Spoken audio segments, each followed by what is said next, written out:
episode number 94 of the KH-Vids podcast. This week we are going to be talking about E3, which is coming in 2 weeks, a week? I don't know. Sometime soon, E3 will be here, and we're going to be talking about our predictions and expectations for E3 and basically just making fun of it. So, as your host lineup, you have, of course, myself, Misty. And me, Libra GKD. And me, Kilaxon. And nobody else. So to move along quickly into Kingdom Hearts news and updates, there have been some rumors about the appearance of Kingdom Hearts at E3 this year, like there are every year, but it's nothing concrete or confirmed, and honestly, I think most of them are bullshit. So, I mean, we'll talk about it when we get to the Square-Enix portion of this episode, but I don't think they're anything substantial, so don't get excited about them.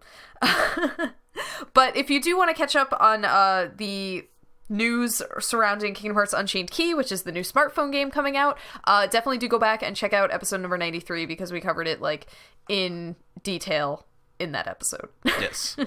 So if you somehow don't know, E3, like if you just have only started paying attention to video games within the past like 2 weeks, E3 is pretty much the biggest event in video games. I think that's safe to say. It is the biggest gaming conference. It's I mean, maybe not, like, in terms of, like, size and, like, the amount of people that go, but, like, in terms of, like, people that, like, cover it and stuff that gets announced. Because, there's Gamescom, which is bigger in attendance, but probably second in, I guess, actual stuff happening. Notoriety. Yes. So E3 is pretty much the biggest, and this year it will be taking place June 16th to June 18th, and we're going to be talking about our predictions for it and our expectations for it, and, you know, doing the whole bingo card thing, except on a podcast. So we'll go by conference because there are separate conferences based on, like, the developer and everything, and we're going to go in order that they'll show, and then we'll cover any miscellaneous or floor show expectations, that kind of thing. Mm-hmm. Bueno. Yep. Fun. Good. Fun. Video games. Yes. Video games are back. Yeah. I mean, it has been really quiet for the past, like, month because everybody says, like, oh, well, we could, you know, announce things now or we could just wait till E3. And so, you know, nothing has really been happening in video gaming right now. So E3 is definitely going to be exciting. So the first conference that's going to be happening is Bethesda, and they're doing it, like, the day before everything else happens. Yeah. Well, if you want to get technical, it's 2 days before because the Monday, E3 starts on Tuesday. Yeah. There's just conferences happening on Monday, and I guess, it makes sense because Bethesda probably doesn't want to go when E3 is in full swing on Tuesday, and there's probably no room for them on Monday. Mm-hmm. So Sunday it is. Sunday evening. I'm just wondering why Bethesda is having a conference at all. Well, they have actually, they're one I'm kind of looking forward to somewhat. I wouldn't say the most, but I'm actually looking really forward to that because I think everybody is looking forward to Fallout 4 being announced, but, like, Fallout 4 does not an entire conference make. You'd be surprised, actually, because that's one of the highest selling games Fallout 3 was. But Bethesda has quite a few things. They have the Fallout stuff. They have Doom. Right, there's going to be a new Doom announced. Which they've shown off in private. They've shown it like QuakeCon. They've shown off private screenings of that there, and this will probably be its first like public. But like two viewing. games, I don't get how there's a conference for that. They have. I don't really pay attention to Bethesda though. So Bethesda. They have. I could see them doing something with Battleborn, which is another thing that they have in the pipeline. They could be just announcing new stuff. Entirely. That's true. They could just have a ton of new games coming out. Because they seem. I don't, as you, I don't follow Bethesda closely, but I do know they are trying to expand as a publisher. Oh, okay. Like they last year they published The Evil Within, and what was the other thing that they had? It's weird. It's weird thinking of stuff for them because there's not a lot I could think of. But I guess that could be a good sign, like a conference that you're not really expecting anything out of to then get like a lot of cool announcements out of it. That could be cool. Bethesda could kind of take up the, because they're obviously an experienced publisher / developer. They've done the Fallout series, which is immensely popular. So like, I'm not saying that like, oh, anything they put out would be crap. I have no idea what to expect from this conference. They'll probably have a segment shilling the Elder Scrolls Online because why not? Yeah. But yeah, it's an interesting thing because I'm not entirely sure what could be there. I mean, ESO, I guess they could show ESO, but I feel like all of the excitement surrounding ESO has completely dropped off because of its problematic launch. Well, because it's launching on the PS4. Yeah, as buy-to-play or whatever it's called. Yeah, it's launching next week, actually. Yeah. So they'd probably talk about something with that. I guess there's been a rumor about Dishonored 2 for quite a bit, and that's them. Yeah, I'm interested in seeing how much is actually new games, not like in the next entry into a series or something like that. Yeah, I mean, if they do want to become a bigger publisher, they're going to have to start some new IPs. So hopefully we will see that. And new IPs is what I want out of every conference, so... The weird thing about the Fallout 4 thing, I would not be surprised if that had a ridiculously long segment at their thing. I wouldn't 20 minutes spent on that game between trailers and probably a live demo.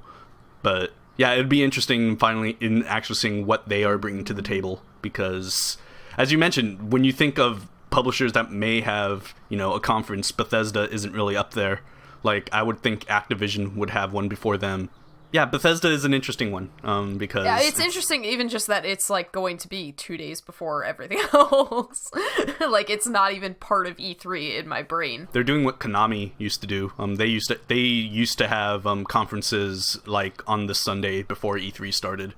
And those were delightful in probably the wrong reasons. Yeah, but we'll trickle along into Microsoft, who is going to be the first big conference on Tuesday. And there's Monday. Sorry, I'm sorry. I don't understand days anymore. Don't worry about it. I have problems too. Yeah, so Microsoft obviously is going to be a big conference. Microsoft and Sony are the two big conferences. And there's stuff that's been confirmed for the new Microsoft conference, the new Forza game I know is going to appear there, and I feel like there was something else that was confirmed that's slipping my mind right now. And then Rare says they're going to bring something there. It's probably just going to be a Kinect game. Nah, actually, I doubt that. I actually really doubt that. Microsoft seems to have been pushing, Rare has a new, I guess you can say game, a traditional game coming out. Maybe they're bringing back Banjo-Kazooie just to give a big middle finger to Yooka-Laylee. I mean, to be fair, the last Banjo-Kazooie game, it was very divisive, where a lot of people were like, this isn't Banjo-Kazooie, this is something weird. Yeah, so we'll see what happens with that, but there's a lot that we can guess about with the new Microsoft. I want to talk about the likelihood of a new Xbox One model, though. I think that would be one of the biggest things to come out of this, and I think that it is likely because Microsoft is really pushing digital downloads more than ever lately. I don't know why they just decided that, but the Xbox One, I think it only has a 500 gigabyte model, and it's not expandable, which is a big problem for a lot of people. It does have the ability to use an external HDD, though. That is true. So, I know people who hook up 3 terabyte hard drives. Oh, absolutely. And I think that I don't see them in a new model doing swappable hard drives. I think that they would stick with that external route, but I could see them putting out a 1 terabyte model or maybe even a 2 terabyte model. Yeah, I think they put out a 1 terabyte model last year. Oh, did they? It was a Call of Duty bundle, but it had a terabyte in it. Okay. I mean a standalone, not yeah. I know. Yeah, it's I could see that. Who knows what else they revealed a new controller already. Which it's the old controller, except instead of a proprietary headphone jack, it now uses a standard 3.5, which should have been there from the start. So good job, Microsoft. But yeah, so I could see a new, I guess, model coming out. I don't think it'll be a model that's substantially different in appearance. I don't think a slim. I don't see that, even though it could use a slimmer version. But I do think that they'll have new hard drive options. Maybe. I think for sure they'll have different SKUs for the holiday, because I'm pretty sure certain games are going to get bundled again. Namely Tomb Raider, probably. Which I think will be the big game at the Microsoft conference. It's either that or Halo 5. I think it's going to be Tomb Raider, just because Tomb Raider is coming sooner than Halo 5. I don't think we have any release date information with Halo 5. Halo 5 is coming out October 20-something. Yeah, okay, yeah. 20-something. But Tomb Raider is coming out this holiday. I think that we will get a concrete release date given for it.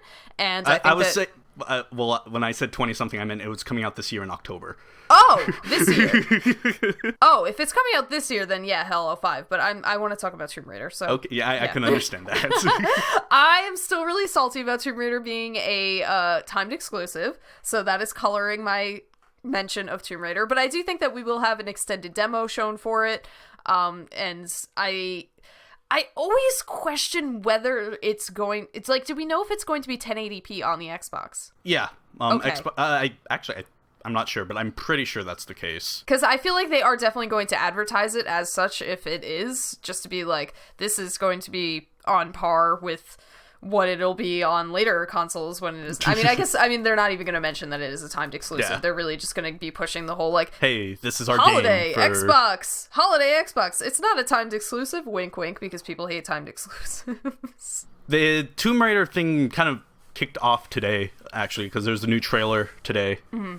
As well as the official box art finally revealed, and it's what you expect out of like a game of that caliber when it's getting like new info released. It's like new trailer looks pretty cool, and box art that's okay. But yeah, I'd assume that between Tomb Raider and Halo, those are going to be the two big things that Microsoft will be pushing for this not only this E3 but just kind of this year in general, because that's two rather big titles, holiday releases. Yeah. So what is going on with the new Halo? Because I don't follow. I don't think that Halo is relevant or interesting anymore. I wouldn't say it's not relevant. I do think the brand took quite a hit with the Master Chief Collection. Yeah. But I was never interested in Halo, so I haven't been following it that much. But okay. I know that it is releasing this year in October, and from what I've been reading around, people liked the beta that they put out that came with purchases of the Master Chief Collection. Right. People have been kind of psyched about that, so I mean that's kind of a good sign. I didn't realize it was coming out so soon. I thought it was next year. Yeah, it's coming out. Yeah. Okay, so it will definitely have a presence then. Yeah, I wouldn't be surprised if they opened with it, because that seems like a good show opener. Yeah, I don't think that Tomb Raider is really a show opener to me. Like, it's kind of, I mean, especially, like, looking at what we've seen so far about it. I mean, the weather effects are going to be really cool, and, like, I'm excited for it and everything. I just don't see it as being, like, that big show opener. Yeah, I'm still sort of baffled / disappointed that it's also on the 360.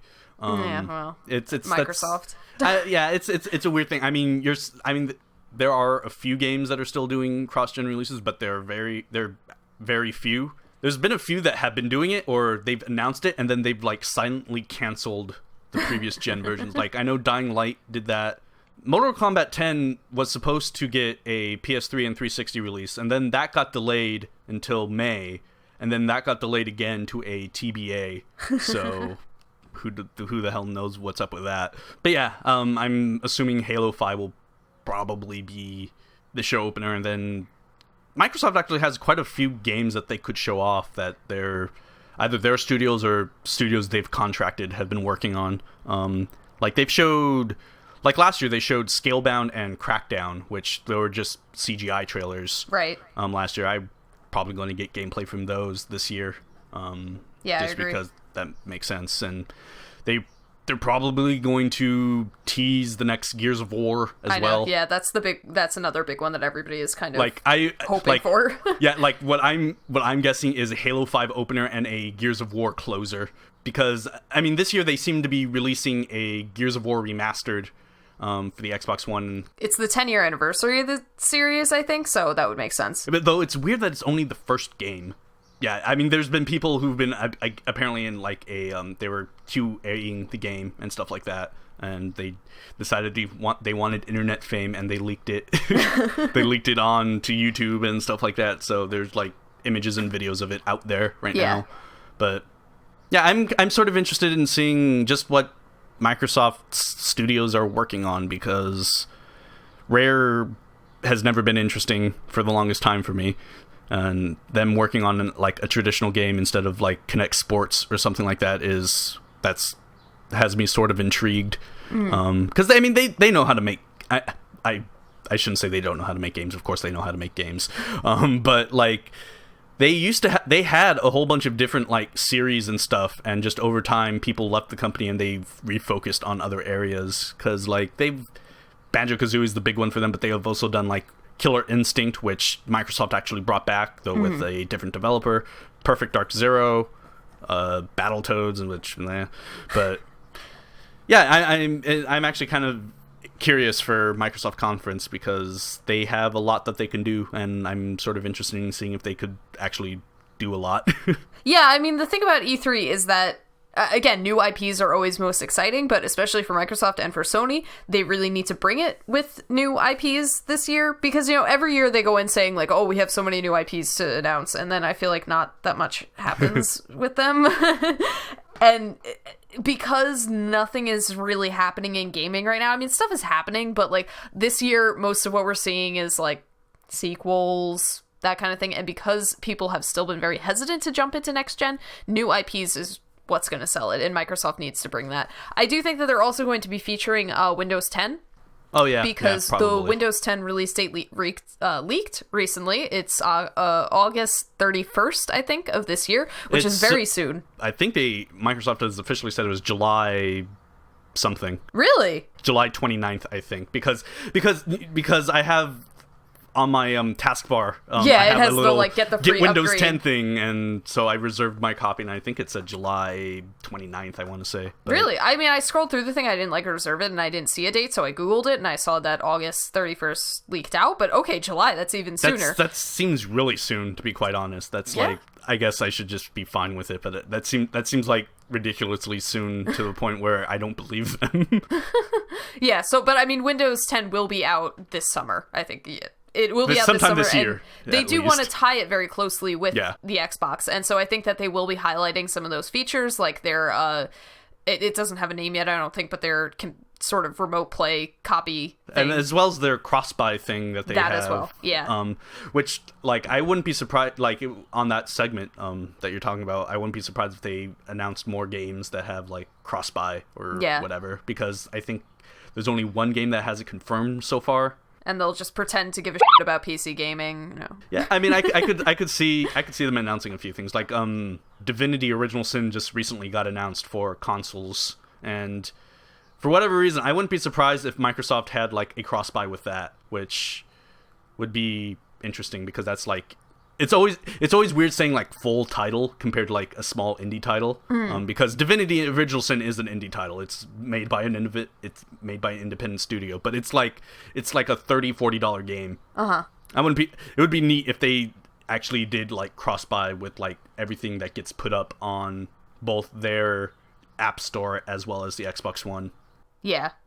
I mean, again, but we'll see how that works out for them, because the Windows Store is honestly a joke at this point. Yeah, I mean, they, as you said, though, they're trying to push it to, and so far they've gotten quite a few, like, hey, these are legitimate, like, stuff getting announced for this platform. And I think people really like the idea of it. I think people are interested in it, but just PC gaming is already such an established market with Steam that Microsoft trying to compete with that is weird. But I mean, we'll see how it goes, because, you know, for a lot of people who are kind of hesitant to get into PC gaming or just aren't like Steam addicts already, it would be kind of maybe a move that would push people that have an Xbox One to start PC gaming. Yeah, especially if, as mentioned, if there are cross-buy stuff, because then they'd have just, I mean, there'd be games they've already owned and stuff like that, but they get to experience on a PC and possibly, more likely, a better version of that game. Yeah, and I'm just interested to see what features come to it, because I really liked the idea behind and the look behind, like, they showed it at the Windows 10 conference that they had recently, where, like, you have access to your Xbox One, like, your screenshots, your videos, and, like, you could talk to your friends on it, like the desktop app that they had for it, and I'd like to see more about that. Yeah, because, I mean, all that is, because it's Microsoft, all that's connected to, like, their OneDrive cloud service, so you can kind of just makes it easy to just access stuff anywhere. Which is the one thing I'm envious of with the Xbox One. Yeah, so I think that Windows 10 will have a presence. I don't think that they'll do a lot about like features and stuff and OneDrive, just because E3 really isn't the place for that. But I do hope that they talk about it and show some of the Windows 10 stuff. I think that they will. So we can truck along to EA, which is always a funny conference for me. I like watching the EA conference. You never know what they're gonna do. You really don't. And every year they just somehow manage to just not f things up badly, but like you just sit there like, oh, EA, you're so out of touch. Last year was it was really... just developer diaries. Yeah, which, I mean, they tried to push the entire narrative like, hey, we're getting you involved with, you know, whatever the they're doing. But it's EA. But last year, they really didn't seem to have much made. No. Like, I'm trying to think of the releases last year, and, you know, I mean, Nothing. they had, like, Dragon Age, which was obviously a big release, but besides that, there was some stuff They didn't with, even show off Dragon Age at length, though, which was they so did. weird. They had a demo. They had the demo, but I feel like it just didn't, like, as the one game that they've kind of released, it didn't have a huge presence. I mean, that's a weird... That was a weird thing, because they also had a demo at Microsoft's conference. That's true. So they probably didn't want to do, like, hey, here's this, like, 5-minute demo here, and here's another, like, 15 minutes here, or whatever. But, yeah, their last year's conference was really just weird, and a bunch of concept footage and I feel like they sat art. down and they were like, okay, so we got to get ready for our E3 showing this year. What do we got to show? And then they're like, wait, we don't have anything. And so they're like, let's pretend that we're getting people involved and do these developer diaries, and it'll be awesome. So so I don't think that they're going to repeat that mistake this year. Yeah, having said that, I think they actually have quite a bit to show this year. Yes. So, I mean, new Mass Effect. Yes, that's obviously will have to be there. I think there's going to be a huge blowout. I think there's like a 99.99% of a chance that that's going to be there. Yes. That's shown at length. Yeah, like a trailer and probably a demo, and as well as other just information stuff detailing throughout the entire E3. Because there was that big leak. We don't know if it is real. It seems likely, but yeah, so I would like to maybe get some confirmation on whether the things that were posted in that leak were real or not. And honestly, I'll be kind of upset if they are, because I did not like the stuff that I read about it. Really? No. If you didn't keep up with it, the whole idea is that it takes place in the Andromeda Galaxy, and so it's like completely separate from everything that was going on with Commander Shepard, which I understand that as a decision, because Mass Effect as a choice-based series, like, what happens in that universe depends a lot on what you choose to do, duh. So setting the game after Mass Effect 3 would have problems, because the effects of Mass Effect 3 would dramatically alter the world that you're playing in. Setting it before Mass Effect that's what a lot of people thought they were going to do, but it would be kind of boring, because you could really just do, like, the First Contact War.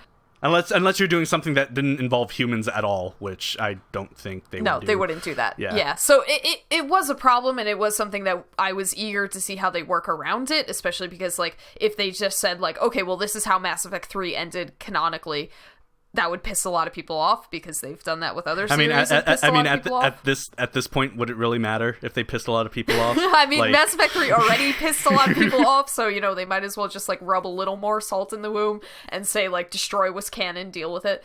That's probably canon. That's my canon. No, it is. But, it was so clear that that's the route that they wanted to go to. But, so yeah, I understand why they would set it in, like, a separate galaxy, but that just seemed like a bit of a cop-out to me, and the stuff... I mean, it's something that I always thought they were going to do, because it just makes, like, all you would need is, like, a few, like, wealthy people who actually heeded Shepard's warning and decided to create an expedition, a one-way trip expedition to another galaxy in case, you know, this one's destroyed, and tell them to colonize it. And that way you could have this whole new universe that is not connected at all with what happened in the first one, while still having, like, familiar species like humans, Solarians, Asari, and stuff like that. And as well as introduce new ones, because it's a whole new galaxy and there's probably life there. Yeah.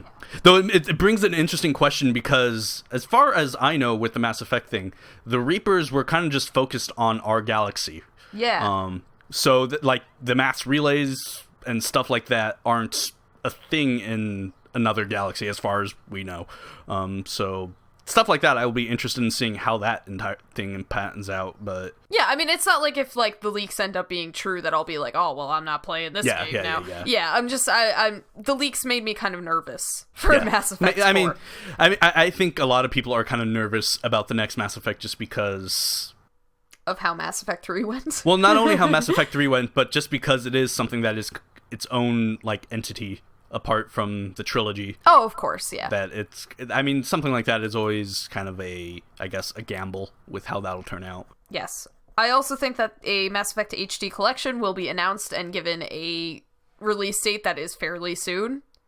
Like, within the next few months. I would gamble on, like, a September, anywhere between, like, August and, like, October. Yeah. I felt it was going to be September, and I will definitely be buying that because I'm trash and I mean, not an HD but like just the fact that they would be probably bundling the DLC with it would make it worthwhile even if you have some of the DLC already, because Mass Effect DLC is fucking expensive and it never goes on sale, and there's a lot of it. At least for PS3 owners, we got most of the Mass Effect 2 DLC, which that was nice. Yeah. But Mass Effect 3 DLC is still... And most of it is pretty high-quality DLC. The thing with the Mass Effect trilogy, which I would hope for, is that they go back and at least do a bit with the texture work in the first game. I think we will see graphical improvements. A lot of people want them to kind of transport the gameplay from Mass Effect 3 into Mass Effect 1. I don't see that happening. But I would love for at least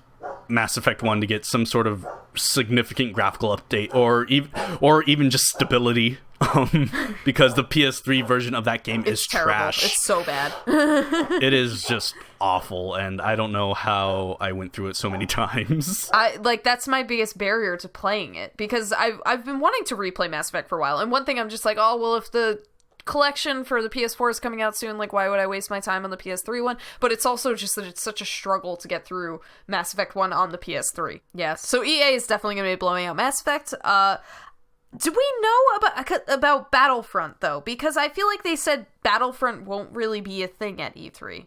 I don't remember them saying that at all. Okay, maybe I made because that up in my brain. I would assume Battlefront is going to be a huge deal at E3 for them. Like, I think it's going to be their showcase game. I thought that too, but then I feel like I read something that said something to the contrary. I'm just like, what the hell, EA? But maybe I'm just making things up. Maybe you were reading something from last year. Maybe.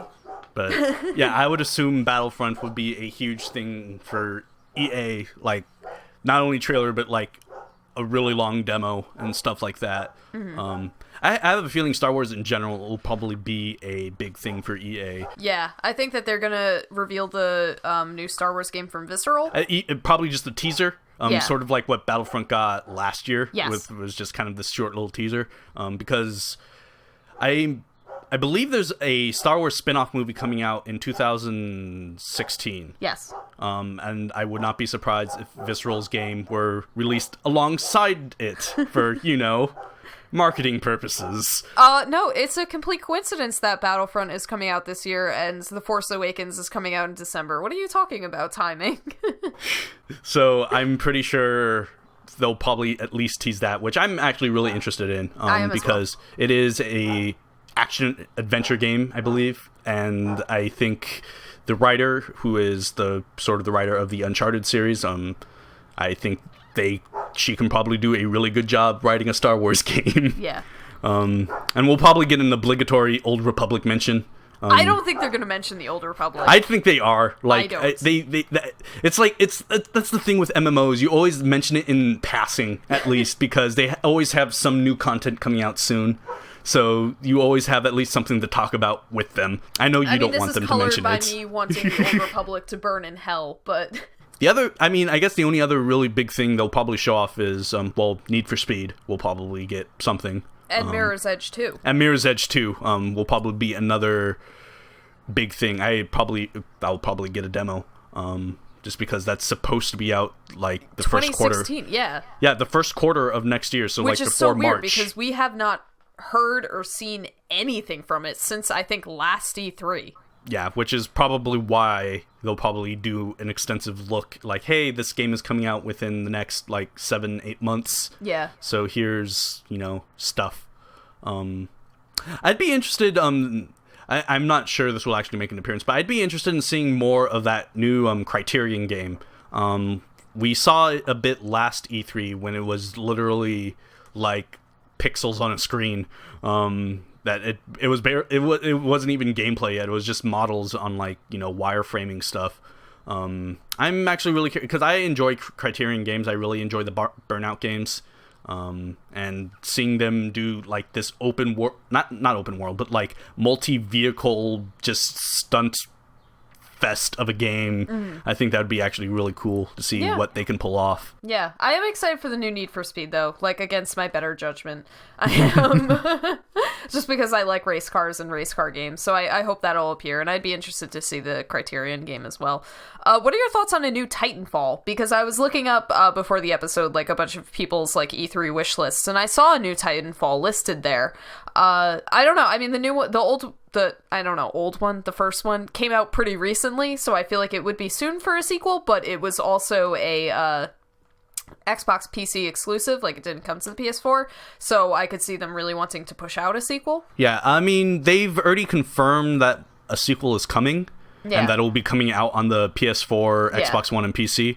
I think it's been too little time that they don't really have anything to show yet. Okay.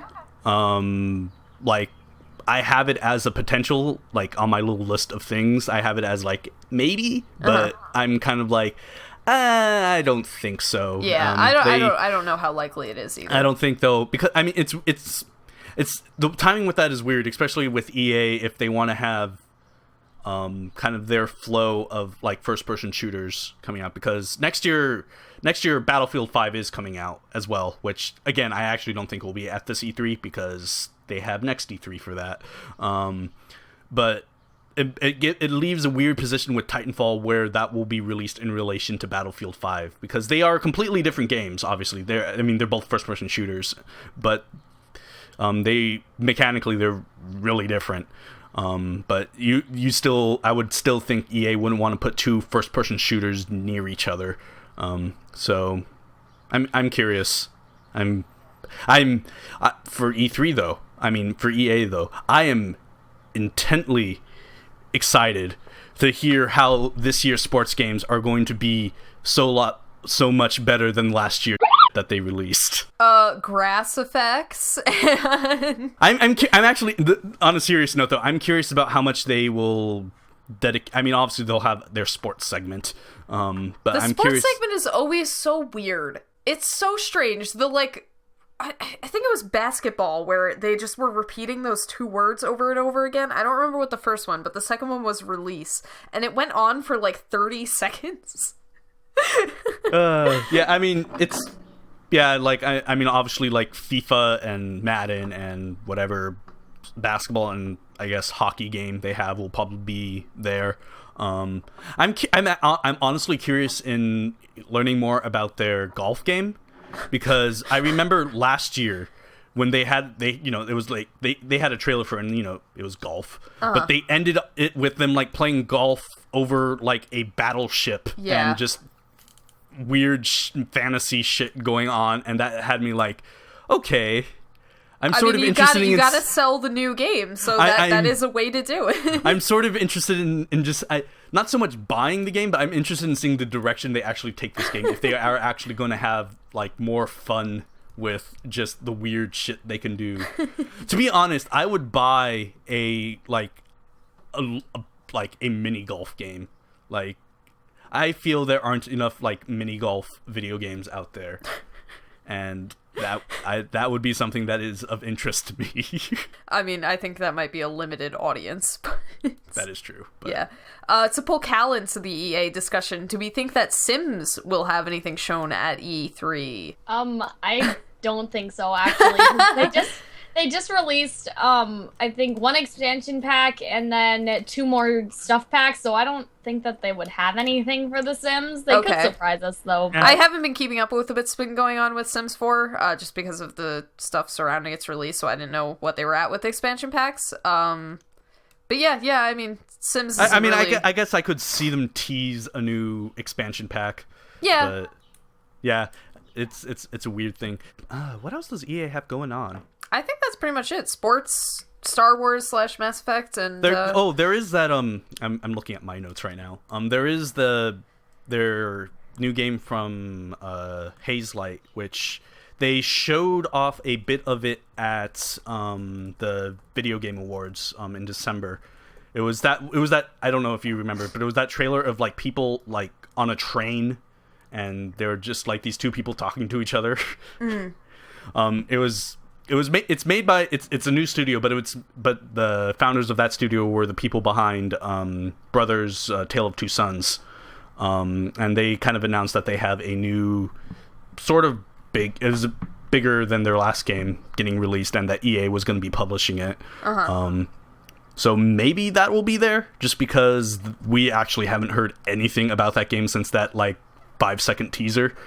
Yeah, there's EA. Like I'm actually sort of excited for their conference because they have quite a few things that I'm sort of interested in. I enjoy watching the EA conference. Yeah. I mean I enjoy watching all the conferences, but some conferences are like, there's nothing really here I care about. But which brings us to Ubisoft.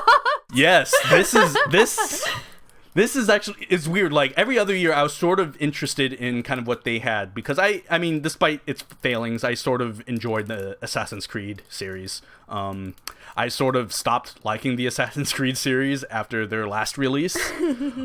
So Ubisoft is just a weird, like, there is nothing there that I'm actually sort of interested in learning about. Well, they have Assassin's Creed Syndicate coming out, which, correct me if I'm wrong, but that's the one where they're gonna have the male and female it's a brother-sister duo, I guess. Yeah. But the things that I've been reading about it, I haven't looked at it in depth because Assassin's Creed. Yeah, I haven't really looked much into it either. But I was reading on the Girl Gamer subreddit, people talking about, like, is this Ubisoft trying to, you know, correct their past mistakes, or is it just them trying to save face? And people were saying, like, yes, it is at least half a female protagonist, but they were not showing her much in what they had shown of the game, that she didn't have a big presence in the trailers, so it seemed a lot like them just trying to save face. So I am interested to see how they present this game, and if they're doing it in kind of a, like, congratulatory, like, oh, see, we have female protagonists, we're a good game developer, and just what happens with it. I'm actually okay. The one bit of news that actually has me sort of interested in the new Assassin's Creed is that it doesn't have an online component at all. Okay. Which I never really enjoyed the online multiplayer of Assassin's Creed, and from Unity, co-op seemed interesting it seemed like an interesting concept, but from what I can gather from people who played it, it wasn't that great. So having no online component at all makes me at least think they aren't trying to design this game in a way that accounts for the fact that, hey, there's going to be online in this. I will say though, regarding Assassin's Creed, the thing I'm actually sort of interested in is seeing their other their side-scrolling spin-offs that they've announced. Yeah. Because they've released Assassin's Creed China. Or it's not called Assassin's Creed China, but it's an Assassin's Creed that takes place in China. I completely forgot what that subtitle is called, and it seems fun. Like I've played a little bit of it because I don't actually own the game, but I've played it a little bit of it, and it's a 2D side scroller type thing, but it's kind of more of a 2.5D because you're sort of there's sections where you're going in and out of the plane. But overall, I think it's fun, and it has a large emphasis on stealth, which is something that, it was there in Assassin's Creed game, but you can outright ignore it if you wanted to. And the other games they in the series that they've announced was one taking place in Russia and another one taking place in India, which those are, like China, those are actually kind of interesting settings, I think, to place a game like this in. So I'm sort of interested. I will say that I'm sort of interested in at least seeing what those games are kind of are. I hope that Aisha Tyler will host again, because I love Aisha Tyler. Probably will. I think that they'll probably show a new Just Dance. I think that probably will. Likely. There was that game that they showed last year. Oh yes. You were trying to rescue that. It was Rainbow Six. It was Rainbow Six Siege. Was it Rainbow Six? Because there were two games that were very similar to me. I guess maybe just because they were first-person shooters, and first-person shooters just blend together in my brain. Was Rainbow Six the one where you were on a team and trying to you're in the you're house. like you're in a house, and okay. there was one side playing the cops, the other side playing the kidnappers. I guess the kidnappers. Yeah, so I'd be interested to see more about that. I feel like we haven't heard much about it. That's supposed to be coming out this year, so really, okay. So it's probably going to be shown in some capacity. Yeah. That is one thing about Ubisoft's conferences. They're always predictable. They're predictable, but they're predictable to the point where you know that they're going to end their conference on a surprise. Because last year was Rainbow Six Siege. Not last year, but the year before that, it was Watch Dogs, which I think that was like the first confirmed next gen game. So I guess I'm interested in seeing what their surprise is this year, even if I'm not terribly interested in what that surprise could be. Like, Rainbow Six seems interesting to me, but I'm not entirely like in love with it. I wouldn't play it. I'm interested in why they think that people would want to play kidnappers. I mean, cops and robbers type thing, I guess. I never liked cops and robbers. Why would you want to be the robber? I guess they could also show off the Division, which they've been showing off. That was not last year's, but the year before that was the big surprise, the Division. Okay. I don't know what is going on with that game, because that game has been, I feel like it's been delayed a few times now, and I just don't know what is going on with that game. Like, last year we got a demo of it. We got actually 2 demos. I think we got one at Ubisoft's and one at Microsoft's. But I'm just I don't know about that game. Yeah, but Ubisoft, I think, is predictable, because every year it kind of just feels like the same thing. New Assassin's Creed, new Just Dance, first-person shooters. Surprise! Yeah, it's sort of... Yeah, that's sort of them. Yeah, I hope that they do show some indies, because Ubisoft does publish some good indies. They probably will. Like, last year... They had that World War II one. World War One.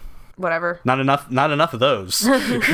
But yeah, their Ubi art things, they tend to, like, last year was Valiant Hearts. Year before that was Child of Light. We probably will get another one of those. Yeah. That seems like something they would do. Yeah. Maybe a new motion game as well, because that also seems like something they will do. Like, what was last year? Was that Shape Up? Oh my god, I forgot about that. That weird, like, fitness / game show thing. Which I wouldn't be. I would like another motion game from them, just for whatever they demo on stage. Yeah, Ubisoft is kind of predictable, which is kind of a shame, but they're not the most exciting developer. Like, I'm hoping Beyond Good and Evil 2 is still a thing, but I sort of doubt it.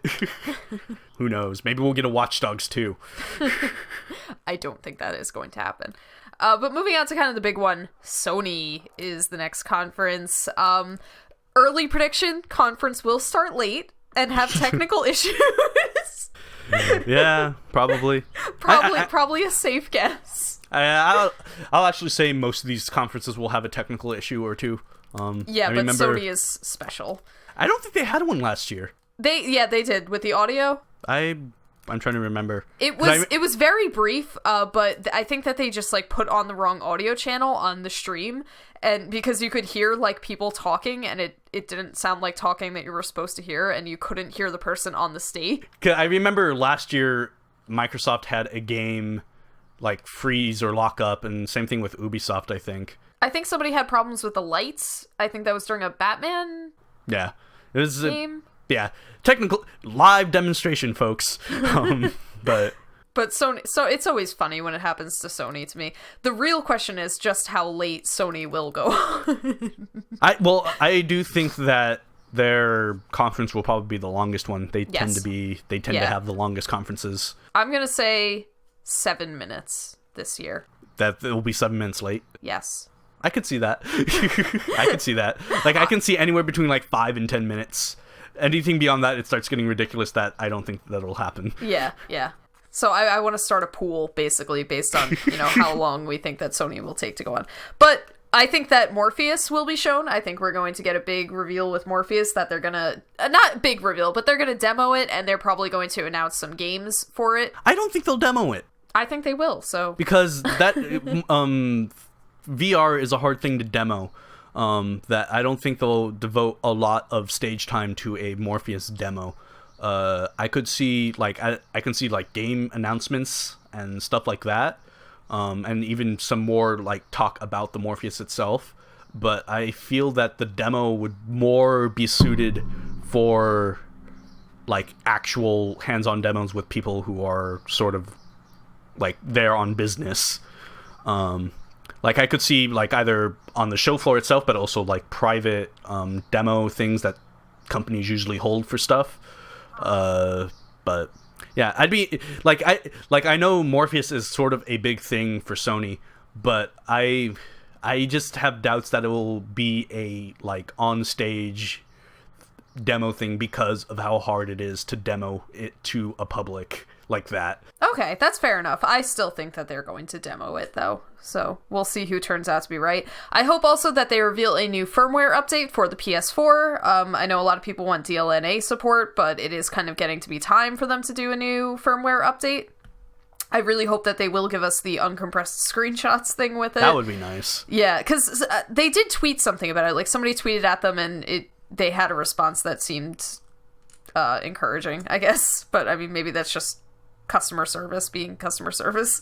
But yeah, I do hope that they detail a new firmware update, because it's been about a month since the last one, or maybe about a month, and they tend to be every 2 to 3 months, so I hope that they'll say something about it. I'm interested in if it'll be because I mean I would assume their next big one is going to be their 3.0 update, because they're at 2.5 right now, I think.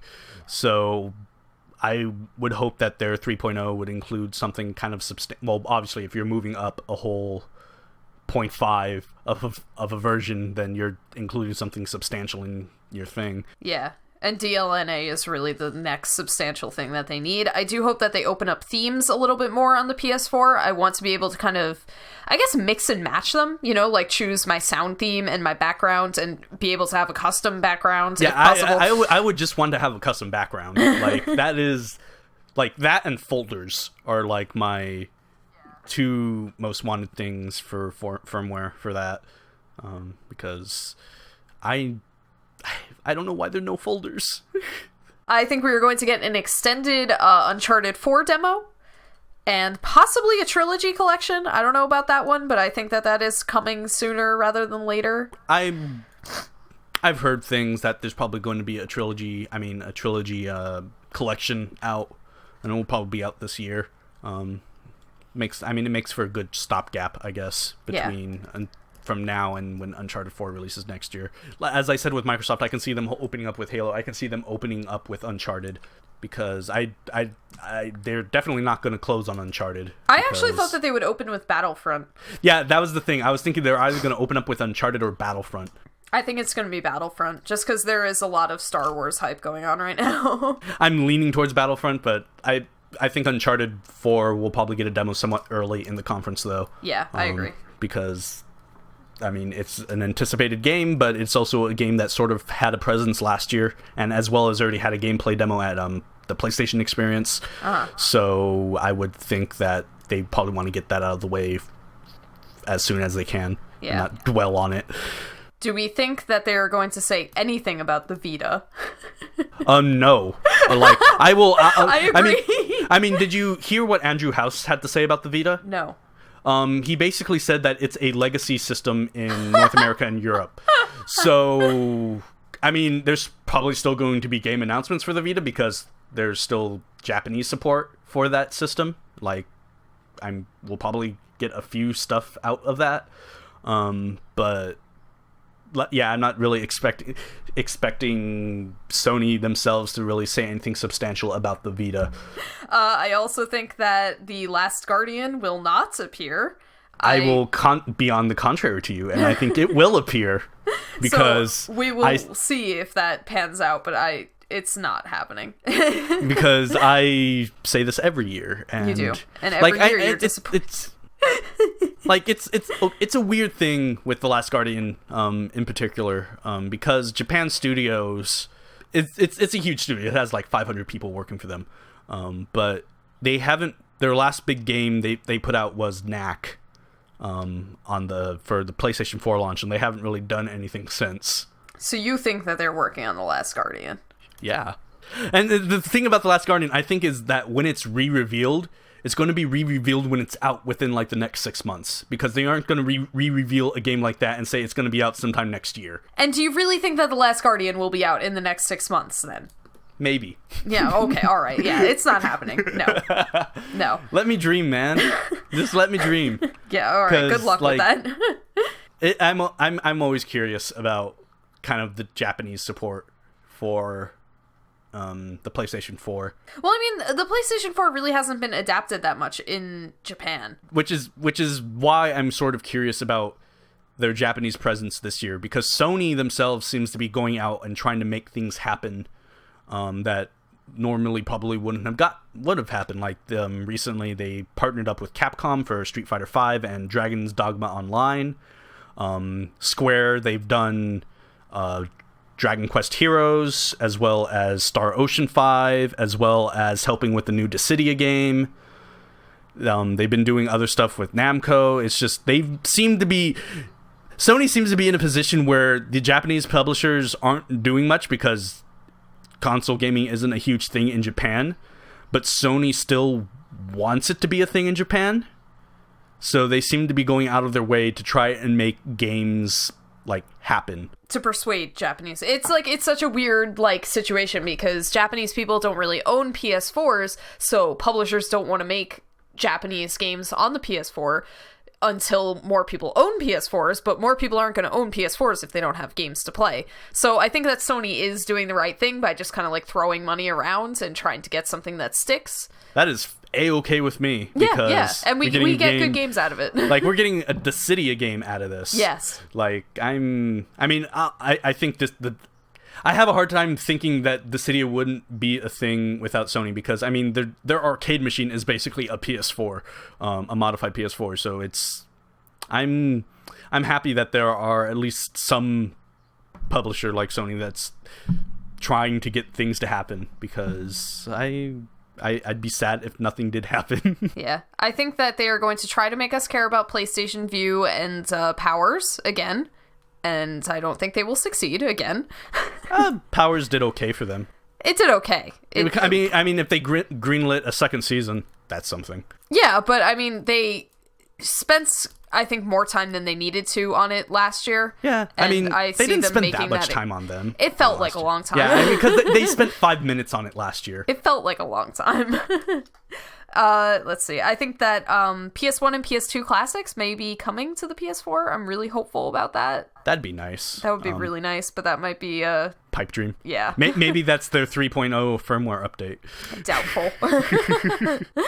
I think that they're going to talk a little bit about the PlayStation Plus version of Drive Club and say, hey, it's fixed and it's actually coming out. I don't think... That's a weird thing, because they obviously will announce whenever that's coming out that it'll come out, but... Do you really want to devote time to announce something that has been delayed by 8 months or so? But I think that they'll do it to kind of save face and be like, remember Drive Club? Well, it's actually going to come out now. Yeah, and that's the thing. It could be something that's save face, but it could also backfire horribly. Oh, well, it has already backfired horribly. Yeah, but but at this point, I think it's better to just not mention it and just have it release when it releases. See, but I think that would concern people to just stop mentioning it. And when I say stop mentioning, I mean not mention it in a conference capacity. Yeah. Where you're saying all this other stuff and hey, remember this thing that we promised a long time ago? That we promised, when the PS4 launched? It's out soon, I guess. That could be their Beyonce drop where they can say, True. Okay, it's out now. True. I would like it as a Beyonce drop. I think that because it's been delayed so much, it probably is in a state, hopefully, where it could be released just at the drop of a hat, and so I would like that to be their thing. What do you think about No Man's Sky being there? Because I would love to get a No Man's Sky release date or just to learn more about No Man's Sky, but for some reason I'm doubtful. If they're going to be talking Morpheus at their conference, that will be there. Okay. I think I think No Man's Sky will be probably one of Sony's premier Morpheus games. But I think it'll be there in some capacity. They've recently gone on record and saying that they're treating No Man's Sky as if it was kind of their own property, video game property. So I think the No Man's Sky game probably is an important thing to Sony, so I could see them mentioning it. I also sort of expect the game to be out either... I think early next year. I don't see it being this year. Like, I would say this year, but that is being optimistic. But I think it's within the realm of possibility. I think it's more likely that it'll be out sometime early next year, though. Yeah, I think No Man's Sky will probably be there some way, I think. Because, I mean, last year... I mean, it's only been at one E3. It's just, it has so much hype surrounding it that it would go a long way to show it off, but I don't see it happening. I don't know why. I just can't wait for when they show it off, we'll just have a bunch of people saying, what do you do in the game? Again, despite the fact that they've shown a lot of stuff you can do in that game. I think Sony will actually bring out quite a few of their, at least show off a few of their first-party stuff that they've been working on that they haven't revealed yet. I always hope that will happen, and I mean, they do it every year. I mean, they do it every year, of course. So, yeah. But it's like I do think that Guerrilla Games RPG Horizon, will probably get revealed. I would really like to see that. I didn't know what conference it would really be at. Yeah, I would. I mean, given the scale of that game and it's supposed to be this huge AAA game. By Sony, I would think that would be an E3 thing, because that seems like, I mean, a AAA RPG by Guerrilla Games sounds like an E3 type game. Yeah, it'd be big, so you might as well show it at the big gaming conference. I don't know what kind of state it is in right now. Like, I mean, I heard rumors about this game last year. As in before even any of the image leaks that happened earlier this year. I heard about it last year, and there was some talk that it was on the talks for being revealed last year, but they ended up not doing that. Okay, so that does make it seem likely that it would be this year, and I think that would be awesome at the Sony conference. I if I was going to put bets on something to close out a conference, I wouldn't be surprised if it was something like that, because brand new game, here's your one last thing. It's like, I mean, it'll either end on that or The Last Guardian. So, and it's not going to end on The Last Guardian. So, Guerrilla Games. Yeah, like I'm interested in seeing other stuff from because all their first party studios are working on stuff that we generally do not know anything about. Yeah. Like, I mean, Media Molecule's working on something, but I think their stuff is probably more for their Paris conference that they'll have later this year. Same thing with Quantic Dream. I think that's more of a Paris thing, especially since their studio is in Paris, so that would little hometown reveal there. Yeah. The Japanese thing, I know I'm talking about The Last Guardian, but I would love to see Gravity Rush 2 in some capacity, considering they've said that it's announced and they've gave us a teaser trailer and they haven't said anything about it since. Mm-hmm. I think it's been reworked as a PS4 title. That would be neat, because I wanted to play Gravity Rush. And I would love if it was a PS4 title that they've also ported over the first game, as a remaster, because it's a really good game and more people should play it. I think, as we sort of mentioned earlier, I think that Sony will have a pretty decent Japanese presence this year. Capcom will obviously show off Street Fighter V. Yeah. Just because that's something they'll do. I wouldn't be surprised if we saw something with Square. I mean, I know they have their own conference, but they also doesn't mean that they can't just give off a little taste of what's to come the next day. I wasn't sure what they would choose to show at a Sony conference. That's the problem, because Final Fantasy 15 won't have a big presence at E3. I think Square said that, so that rules that out. Kingdom Hearts 3, I mean, we'll get to that, but it will not be at the Sony conference. And just... I mean, obviously they have a lot of stuff in the pipeline. I guess maybe Dissidia is the most likely, given how close they seem to be working with it. But I don't think... But Dissidia just didn't seem like something Sony would show. I don't know. No, it's not even something they wouldn't show. It's just that they've already gone out and said that it's going to be in the arcades for a year. True. So they don't really want to talk about I don't think they'll be talking about that. I mean, when I know I'm talking about Japanese, but I guess if Square is going to show something, maybe something from their Western studios. I just have a feeling Square will probably be at Sony's conference in some capacity, because I thought so too. I'm not sure what. I guess Deus Ex, maybe. That seems most likely to me. Maybe it's something brand new. Like they're just revealing it here, but you would think that they would.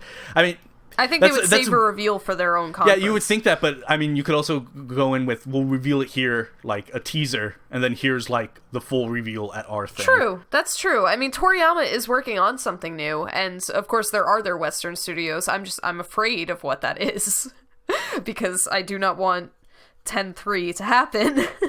Like, a part of me is also hoping for a Persona 5 thing. I'm not entirely sure how likely that. I mean, it did make an appearance at their PlayStation Experience conference. Yeah. I mean, even I would be okay with even just the same trailer that they've already shown for it, but in English. Okay. Yeah, I think Sony's going to be somewhat. I don't want to say heavy on Japanese presence, because I don't think it will be a lot of Japanese presence, but it will be more than what people will probably expect. Given the recent Japanese output these last few years. Okay. And of course, that Sony's probably going to talk about Destiny, because they have an expansion coming out later this year.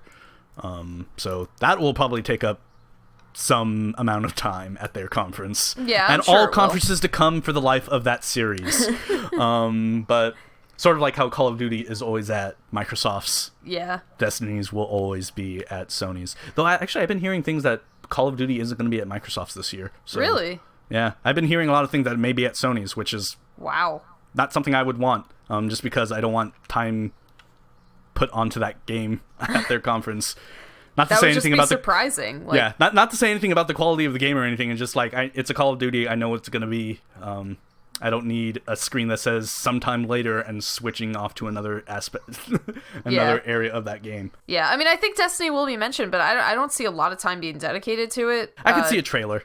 Yeah, a trailer, but not anything beyond that. I mean, it's as I said, Sony has been pushing Destiny for a long time. Yeah, it did actually. It was on sale for like $20 recently, and I was considering picking it up, but I don't know. If the thing with that game, if you're gonna pick it up, you need to make sure you have friends.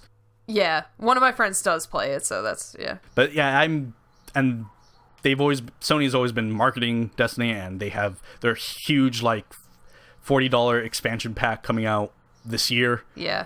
So that will most definitely get a mention of some capacity. But besides that, like, maybe another Metal Gear Solid 5 thing, because, you know, Konami with their one game coming out.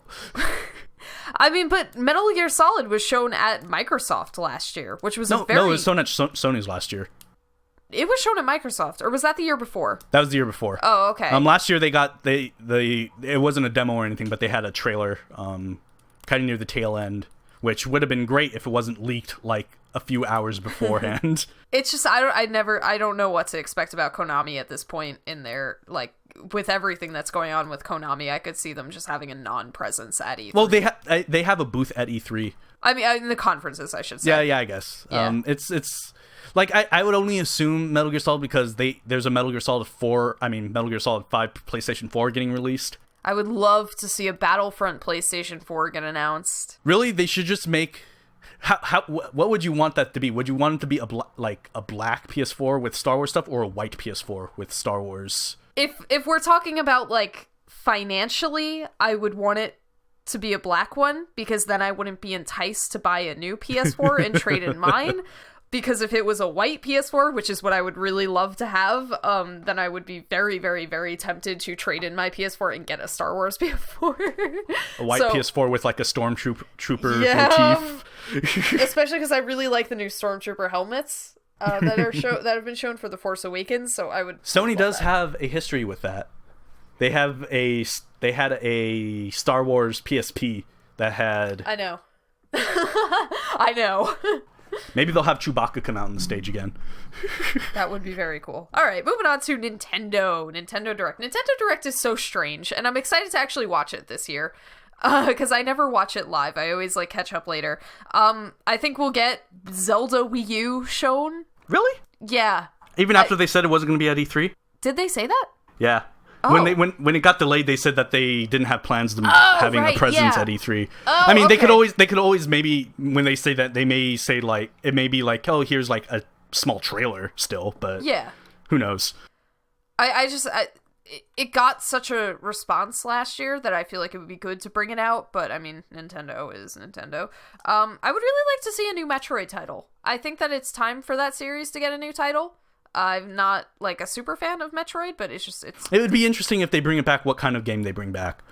Because the Metroid Prime it was a first-person shooter with other stuff, but the original Metroids were a platformer. Well, it's always weird to use this to describe Metroid and Castlevania titles, but they were Metroidvania titles, which it has its own. There's like, it's not so much a side scroller as it is like, it's a 2D platformer, but you have like weapons and stuff that gain access to other areas. It's like this open world type thing, which I would actually be in the mood for more of that, but they Axiom Verge, which is a game in that kind of style, which is really good. So I would actually be interested in seeing if they could make another Metroid kind of like that. Yeah. I think we'll get the new Pokemon gen revealed, because it's time for that. I don't know what number we're up to now. 8th gen, maybe? 8th or 9th. It has to be one of those two. Damn. Yeah, so I think that we will get the new Pokemon announced, which I'll be excited for. I'm always excited for new Pokemon games, even though I haven't played one since Soul Silver. Yeah, I'm the same way as you, except a little longer since, like, Blue and Red. Yeah. So I think we'll get that. I really hope that they give us details on the Nintendo NX as well. I'm not sure. That's a weird one, because I'm not sure, like, if it's too soon for that. I think it is, but, I mean, I can't see them having a big presence for the Wii U at this E3, and so I feel like they're going to need to fill time. Yeah. Although their conference really is usually only like a half an hour, so I don't know. The newest thing on the NX, though, that's getting reported is that it's using an Android OS. Really? Yeah. It's from what is that? It's a Japanese newspaper. Nikkei or Nick. It's Nikkeei. They've been reporting that their NX thing is going to be using Android, which that's frightening. That's interesting. I guess it's also frightening, but that is interesting. But yeah, I mean, I can see what Nintendo doing is kind of what they do most E3s, where they devote a lot of the conference to stuff that's coming out within the next, like, this year. So I can see them talking about, like, probably some Splatoon multiplayer updates, because that's supposed to be getting a bunch of updates during the course of the year to make it, I don't want to say good, because it's a good game, but like more content in it. They'll probably talk about the Mario Maker game that's coming out. Right. Same thing with whatchamacallit, the maybe Fatal Frame as well, because why not? Oh, and Xenoblade Chronicles. It's weird because they'll obviously announce new stuff, because no company hosts these things and doesn't announce something new. But it's hard for me to wonder what that new thing could be. Yeah. They'll probably show off Star Fox, because they sort of teased that last year. I've been hearing rumors about Animal Crossing for the Wii U. Okay. Which I could see that. Yeah, I see could that too. happening. It's been a while since the series has been on the console, so. Yeah. I don't even have excited for that. Well, maybe that will get you to buy a Wii U. Yeah, that's like, it's a really big, if you look at the Animal Crossing Tumblr community at all, like, they're serious about their Animal Crossing. Like, they will buy a Wii U just for the game, much like I've bought every console just for some there is, Kingdom Hearts games. So there is a new Animal Crossing coming out for the 3DS. What's the Happy House Designer or something like that? What are you laughing at? Animal Crossing is just such a funny series to me. I've played Animal Crossing a lot. I used to play it a lot, and my sister is really into Animal Crossing. And it's such a unique game, because it's something that you get sucked into. Like, when you pick up an Animal Crossing game, you have to be prepared to sink months into it. Like, I know Cal was talking about how just buying a game for that. My sister got a 3DS just for Animal Crossing. So did my sister. And that is the only game she has for the 3DS. Yep. So, yeah. And it's enough. Yeah. But yeah, I mean, Nintendo is interesting because I would assume they'll probably announce a new Mario game. I think that is safe. will Nintendo announce a new Mario game does a bear in the woods. That is true. Yeah. But I guess it more depends on what kind of Mario game they announce. It'll be I think a lot of people more wanted a new Super Mario Galaxy. It's interesting because there's Galaxy, or they could just create a new, mainline like Super 3D Mario game. Brothers, yeah.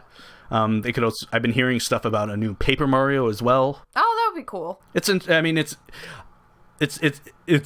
hard to It's hard to like guess at what Nintendo will show off because they're like half predictable, half unpredictable. Yeah, I want to see the NX, and I feel like that would be good for them, but I also don't know if they will. Like I know for sure they said that they're not going to do any smartphone stuff this year at E3. Yeah, from Nintendo's, I'm expecting a lot of like DLC announcements and like date announcements for stuff.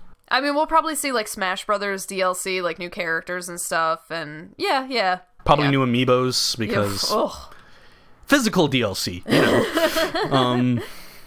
it's like maybe they'll probably show off some Fire Emblem stuff because. Well, there's that new, like, Fire Emblem Mii one coming out, which is just weird as shit. Yeah, that's such a disappointing game for me. I mean, I shouldn't say disappointing just yet because we've only had that first trailer. But I was actually sort of excited for it because, like, Fire Emblem is something I don't have that much of a relationship to. But Shin Megami Tensei is a great RPG series, and this doesn't remind me a lot of Shin Megami Tensei. I can see some of it because it does seem to be taking place in a post-apocalyptic world in some respects, but I don't know. Like I'm kind of whatever on that game right now. I'm not going to say this is horrible, but I'm also not that terribly excited for it anymore. Yeah, there's also Bravely Second, which will probably be shown. I think we'll get a release date for it, maybe. Yeah, I think Square today said it's coming sometime in 2016. Yeah. So that's kind of far off. Yeah. Well, not that far off, but still. No, far but off. I could still see them giving a release date for it, or just a window. Yeah, I could see that. Maybe like fall 2016 or something. Yeah, there's a few those things that Nintendo showed off last year that were just like Project Guard and Project Robot and something else. Maybe we'll see what those actually are. But again, just with the like precarious state that the Wii U is in, though, I feel like they're going to be weird about announcing new things. Yeah, it's weird because I mean the precarious situation of the Wii U and then the 3DS is going on 6 years old now, or 5 years old. It's either way, it's getting up there in years, so it's getting to a point where if they're going to announce a 3DS successor, they'd be doing it probably not this year, but probably sometime next year or something like that. Yeah.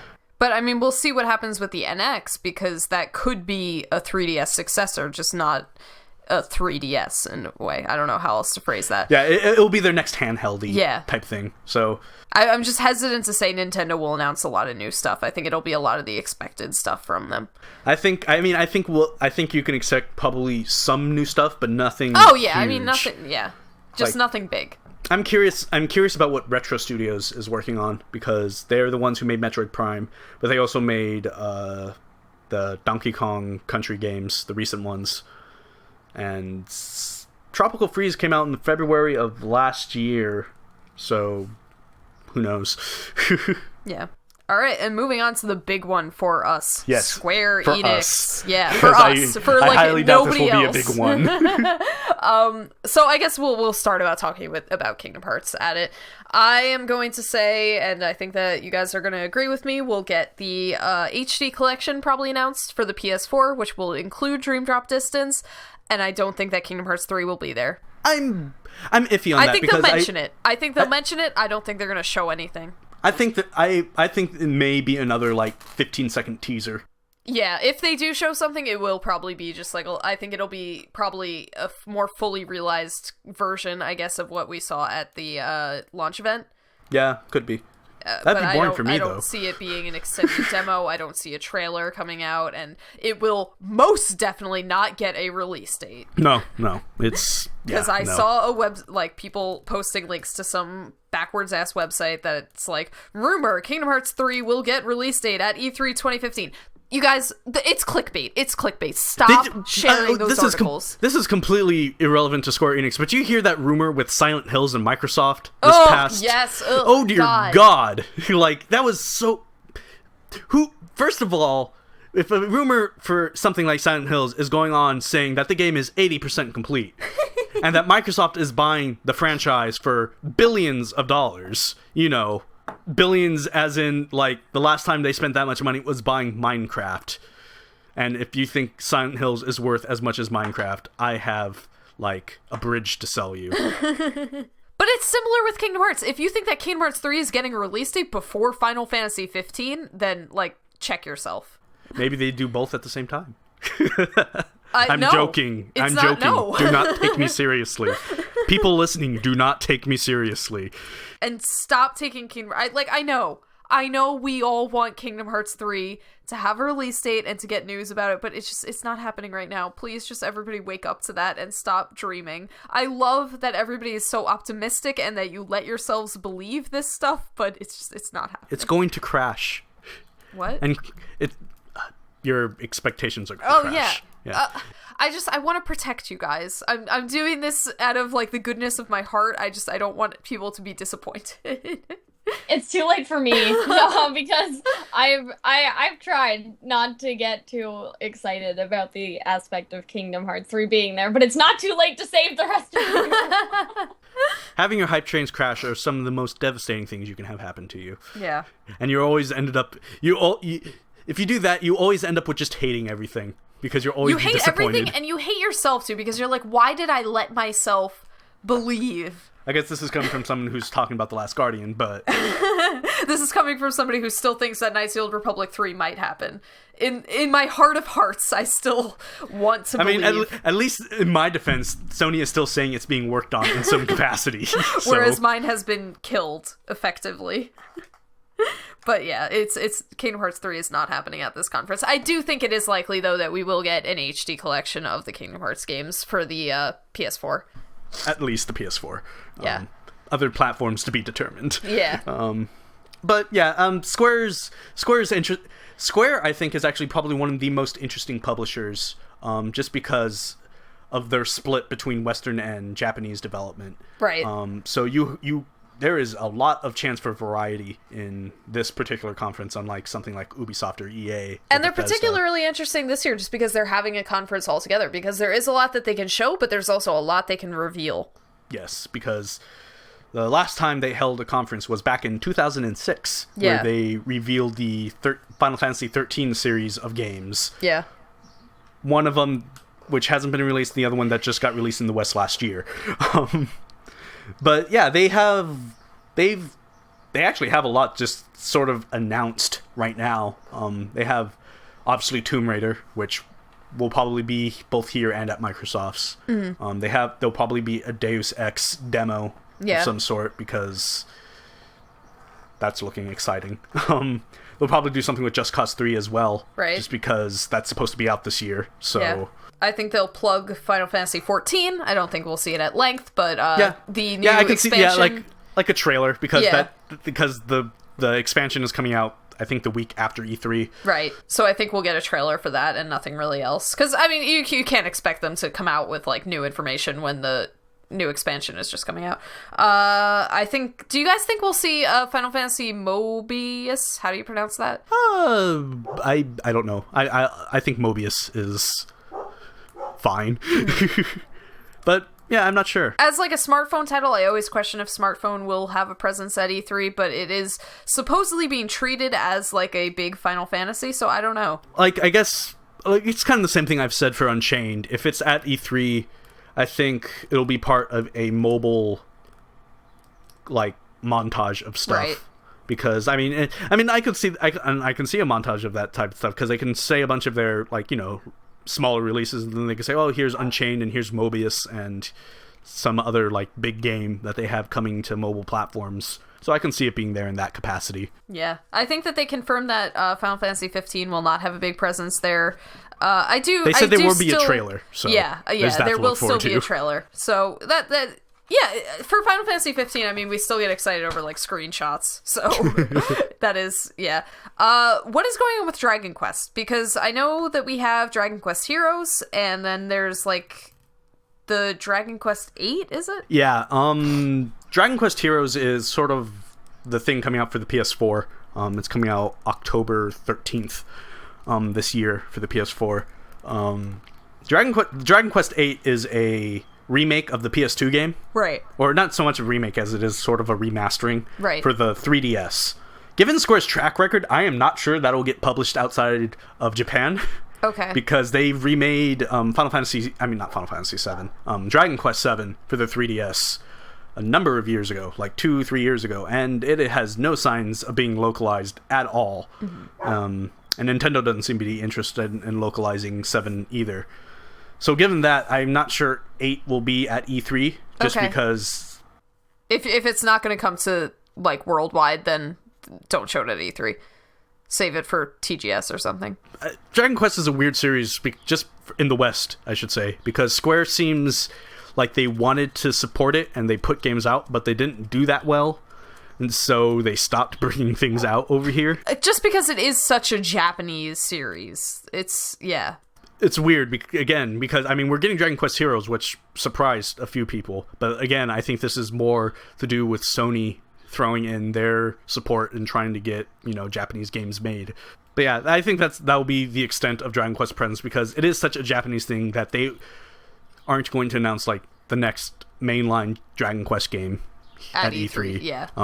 Hell, they probably won't even announce it at TGS. Dragon Quest is so huge, they'll have their own event for it. Kind of like how they did with the previous Dragon Quest games. They'll just be a Dragon Quest event, and they'll be coy about it when they announce and saying, hey, the future of Dragon Quest, and then they'll reveal Dragon Quest 11 for Japan. Yeah, I mean, I can see them showing off probably Star Ocean as well. Yes. Maybe something with Final Fantasy 13. I thought it was dead. I thought it was dead. Yeah, what? Like, I mean, when I say that, because I mean, Lightning Returns has been announced for the PC, but its release date has been nowhere to be seen. So, who knows? I'm expecting actually like new game announcements from Square. I really hope so. I really do. Their recent financial report said that they were planning to announce several titles. Yeah. In addition to ones already revealed. Yeah. At E3, so I'm hoping that means both Japanese and Western, because I think both can be interesting. Like, I don't know, maybe a new Hitman game. Okay. I'm not a huge fan of that series, but that's also a game that hasn't had an entry in quite a bit. So I think that Final Fantasy 12 remaster would be incredible. I am hoping and praying and anything else to get that game made. It really does feel more likely now. Like, just because the 10 remasters out on the PS4, so I mean, if you're looking at mainline Final Fantasies to remaster, it really is Final Fantasy 12 being next, not just because it would be kind of easy, much easier than going back and remastering like 6 or 7, where you'd have to redo a lot of stuff, but just like there is a demand for it, so I hope that they deliver on that. Which, speaking of 7, I hope we get a release date for the port. Maybe that'll also be a Beyonce drop. Yeah, I read a lot of people saying that. I don't see that being Square's style. They did it with the original 7, so. Oh, really? I not the original, like, but 3 E3s ago, or 4 E3s ago, I forget. But so it wasn't Square itself, but Sony came out and said like Final Fantasy 7 is coming as a PSN classic, and it's out now. But I don't see them doing that for the port. I don't know why.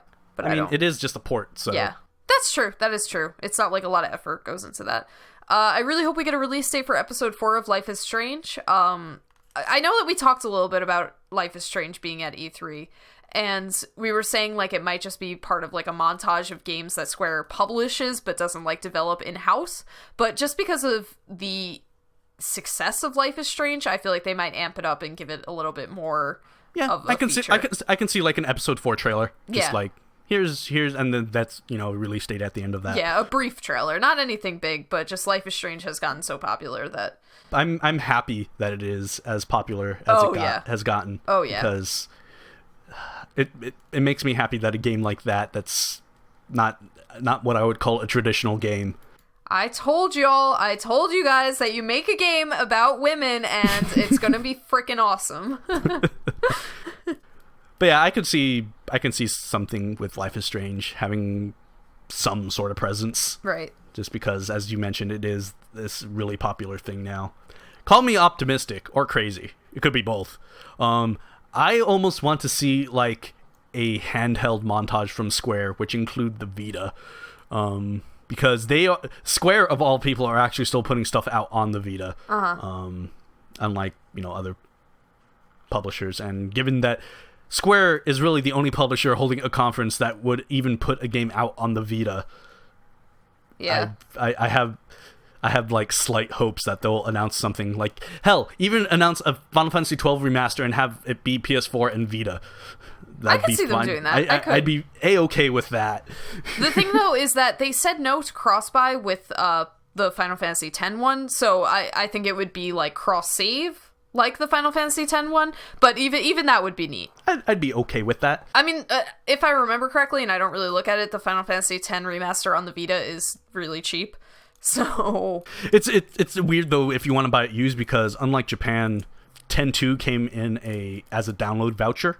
Okay. It's not in a cart, so a lot of people who returned 10 probably already redeemed that code. Yeah, so that's true. That's kind of a bummer, because I mean they're two separate games anyway. If you had the physical version, there were just two separate carts, and if you had if you're downloading them, it'd be two separate versions anyway. But that wouldn't be an issue with 12 because there's only 12. Well, there was also like Revenant Wings or something. No. But I don't see them.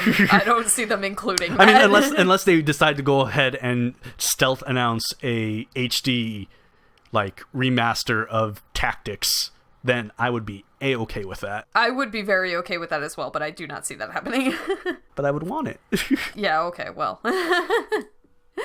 Yeah, that's really my expectations for Square. The thing about Square is that, like, we really don't know what to expect out of this conference just because they have not had a conference in so long, and that there's so much that they're working on and haven't said anything about, and that's really exciting. Much like Bethesda, when a company says they're going to have a conference, like, they have something really significant to show off, because otherwise they wouldn't be holding a public conference. They'd hold small little private things, like Namco's holding a private conference for an unannounced AAA game, which I'm slightly hoping it's Soul Calibur, but who knows? But yeah, like if they're holding a conference, they have significant stuff that they want to share with people, and which is always exciting. Yeah. I'm trying to think of what else with Square. I really hope that new Toriyama game though is not 10-3. I'm so afraid. I doubt it. Like, I don't know. I doubt it. I'm really afraid. I'm afraid for my baby. I mean, you finally beat it, so now you have reason. I did. Yes, I finally beat Final Fantasy X, so congratulations, me. It was pretty easy. Moving on, there is it like a formal conference for the PC gaming? I don't... It's a weird thing. I need to look it up, but it is a conference. Like, it is a, like, people are going to be up on stage talking about stuff and announcing stuff. I'm not entirely sure what it's going to entail, though. So yeah. I mean, I thought maybe they might show some of the Steam boxes, maybe talk about the Steam OS a little bit. I want to say it's NVIDIA that's hosting it. Really? Okay, so that means that we will see some Steam boxes. I don't know, maybe Half-Life 3 will get announced. Just because we have to say that. It's an E3 podcast, you know. Oh, the PC Gamer is hosting it, which the magazine? PC Game, I believe so. Oh, that's strange. Yeah, it seems they're hosting it, and they're going to, PC Gaming Show powered by PC Gamer. Oh, it's AMD. Oh, which that's interesting. Oh, well, maybe AMD will reveal their new line of processors and GPUs. Actually, they're stepping out of the processor game, so GPUs. Yeah, but I mean, they have a list of publishers that are going to be there. Like Blizzard's going to be there, Square-Enix is going to be there, Obsidian is going to be there, Paradox is going to be there. A bunch of other like PC-centric devs are going to be there. Okay. And it's supposed to be... How long is it supposed to be? I want to say this is supposed to be like 2.5 to 3 hours. Jesus Christ! Yeah, it is supposed to God. be really long. So we'll see what happens with that. I mean, you got a lot of time to fill there. Because as you said, it's a weird thing because you have all these companies, and I have doubts that most of them will make new announcements there. Mm. But you always have, like, I guess the more PC-centric publishers will probably, announce something or something weird like that. Like, just recently, as recently as today, Take-Two announced XCOM 2, and that is going to be PC only. Unlike the previous game, which was on PC, Xbox 360, and PS3. Uh-huh. So, I mean, I'd actually probably assume XCOM 2 will be there in some capacity now. Okay. But, yeah, I'm curious about how that would go, because that's not a singular publisher or platform holder or something like that. Yeah. So we'll see what happens. I mean, this isn't a big PC gaming podcast, so, we'll see. And then just for miscellaneous stuff, I think that we'll see Tony Hawk's Pro Skater 5. Oh, yeah. I really hope most so. Certainly. Most certainly. Just because it's coming out this year, I guess. Yeah, that will most certainly be somewhere. We'll probably get more stuff on Guitar Hero Live and Rock Band 4 as well. Yes. Rock Band 4 in particular, I may go to this. I haven't decided yet. But Harmonix is hosting a play date, I guess you can say, for Rock Band 4 around LA during E3. And you just need to be 21 and over because they're holding it at a bar, I think. So you should go to that, definitely. I should, but I'm not sure if I will. I'm interested in it, but because it'll be the latest build of Rock Band 4 with whatever new song announcements and feature announcements they make at E3. Okay. So I'd be curious to play it because that's also coming out this year, and they actually recently announced that this means nothing to you because you don't have anything, but all the old instruments from the Xbox 360 and the PS3 will be compatible in the new game. Yeah, which is such a classy move. Good job. Yeah, so yeah, I'm trying to think of anything else in particular. Yeah, it's really just Pro Skater 5 that I really wanted to see, just because of everything surrounding that and what a fan I am of the Tony Hawk series. I can see, the game, the thing will obviously have a big, there'll be a lot of indie games there that I'm interested in, but probably not huge announcements or things a lot of people will be interested in. Mm-hmm. The other thing I'm actually curious about now, especially after seeing the movie, I'm curious about that Mad Max game. Okay. It's supposed to have nothing to do with the movie at all. Yeah. It's its own thing, but still seeing Mad Max, and I'm sort of excited to see how that game is going to be. Yeah. Especially because, Warner Brothers have, in recent years, shown that they are a pretty damn good video game publisher. With, Mordor last year and the Batman series and such. Yeah. So, they've come a long way since the Harry Potter movie tie-ins. So I'm curious to see how that game sort of turns out.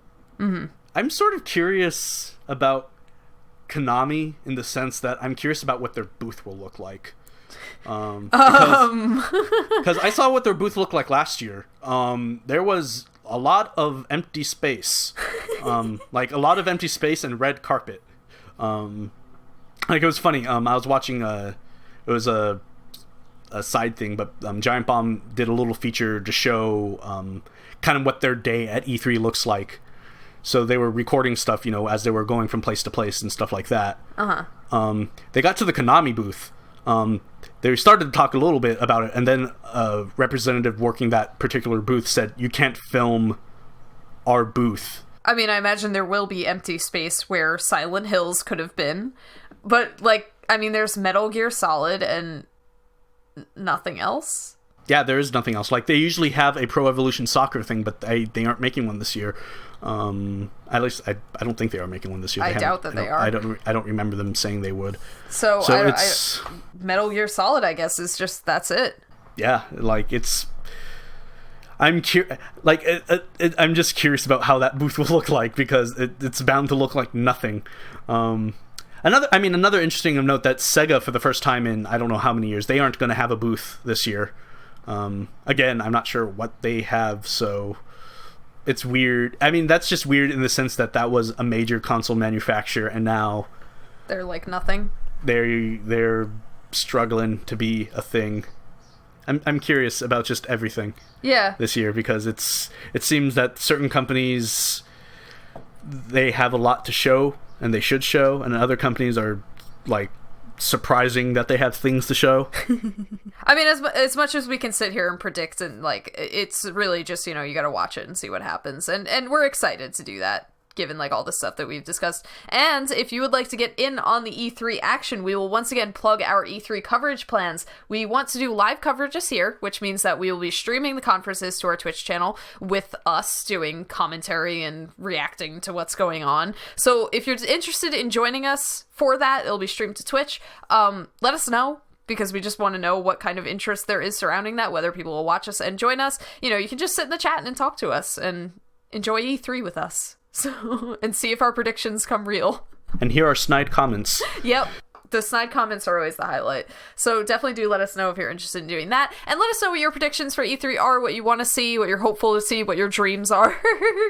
Definitely do tell us that. And we'll move along into our user-submitted questions. To submit a question to the KH-Vids podcast, all you have to do is fill out the form links with every episode of the podcast, or send an email to podcast@KH-Vids.net. The questions can be directed towards the host in particular, or the group in general.